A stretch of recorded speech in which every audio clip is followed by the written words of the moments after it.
Off the top tonight, Vice President Kamala Harris takes center stage as she mounts a bid for the White House. The 59-year-old former California Attorney General turned senator is already centering her years of experience in the courts while hitting the campaign trail. She's framing the presidential race as a prosecutor versus a convicted felon. It's too soon to tell if that will be a successful strategy, but her record as a prosecutor was seen by some as a liability when she was vying for the Democratic nomination in 2019. She was praised for her efforts to tackle recidivism and help first-time nonviolent offenders get back on track, but she also took a hard line on truancy, adopting a controversial policy prosecuting a handful of parents for their students missing too much school. She was also criticized for defending convictions in cases involving prosecutorial misconduct. And joining us now to talk about Harris's record in the courts and whether this election will be different than 2020, Sam Levin with The Guardian, who's done some deep reporting on the presumptive nominee's history in the courts. Sam, thanks for joining us. Thanks so much for having me. So why is 2024 going to be different? The political climate is completely different now compared to what it was in 2019 when she was running in a very crowded primary. You know, at that time, there was a significant scrutiny towards her record as a prosecutor, both in San Francisco and as Attorney General. Now we have her going straight into a general election where she is going against someone who has been convicted of multiple felonies, and she's really leaning into her role as a prosecutor, and we see that as a sort of central part of her messaging now. What were some of the bigger issues where she faced criticism as a kind of law and order Democrat? Yeah, I think she had a very sort of mixed platform and kind of mixed record. I think there were folks who recognized that she had some positive impacts in terms of a back on track program where she was, giving folks an opportunity to avoid jail and, get services and avoid prosecution. But she was not very strong on police accountability. And you certainly have civil rights activists who have experiences where they butted heads with her, where, they wanted her to take on police misconduct and police shootings and, civil rights violations in prisons, and where she sort of had a middle of the road, platform as both SF district attorney and as attorney general.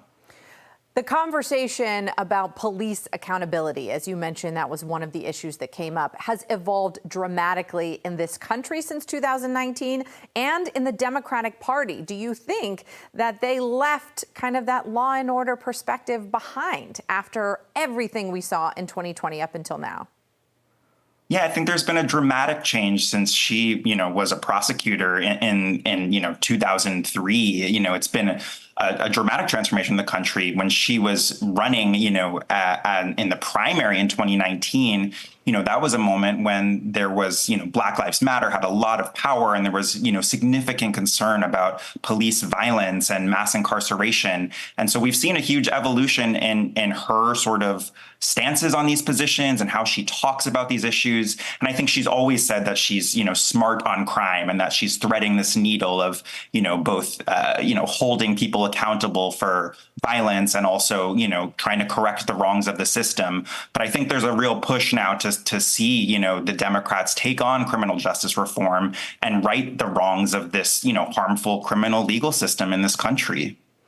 A number of her potential vice presidents are also former prosecutors. Just looking at her background and what she experienced as an attorney general, do you think she's maybe looking for someone a little different to balance out the attorney general experience on the ticket? Or do you think she'll double up on the prosecutorial background? Hard for me to say. I do think that she's obviously leaning into her prosecutorial background, and it's a very effective strategy. I mean, she's going against someone who has literally, for the first time in history, been convicted of felonies, a former president convicted of felonies. And so it's a powerful message. She says, I took on, these powerful, harmful people as a prosecutor, and now I'm taking on Donald Trump. And so we could easily see her lean into that with her vice presidential pick, although I'm sure she's looking to kind of expand her support for the ticket as much as possible. And so be very interested to see who she picks. It will indeed. And she also will be relying heavily on California, where some voters kind of had a problem with how she handled things in the past. But of course, she also got a lot of support winning the Senate seat there. How do you think California will go and what the voters there will say during this general election? I talked to a lot of criminal justice reform advocates this week about her stepping up to the ticket, and everyone I talked to was uniformly excited about it. I mean, I think that people recognize that Trump is an existential threat, to the country and also, of course, to the community that they advocate for. And they feel relief that she's stepping up. I think they recognize she has a complex legacy in the state, and they didn't always agree with her, but that, she has evolved, and I think they're feeling hopeful about it. And, there are folks in California who recognize the baggage that comes from her time as a prosecutor and enforcing a system that was not always just and not always fair. And those folks will have, those feelings are still there and still alive. But I think that, amongst Democrats and amongst, activists who care about these issues, there is a lot of excitement that she's taking over the ticket. Sam Levin with The Guardian. Thanks for your reporting and for joining us.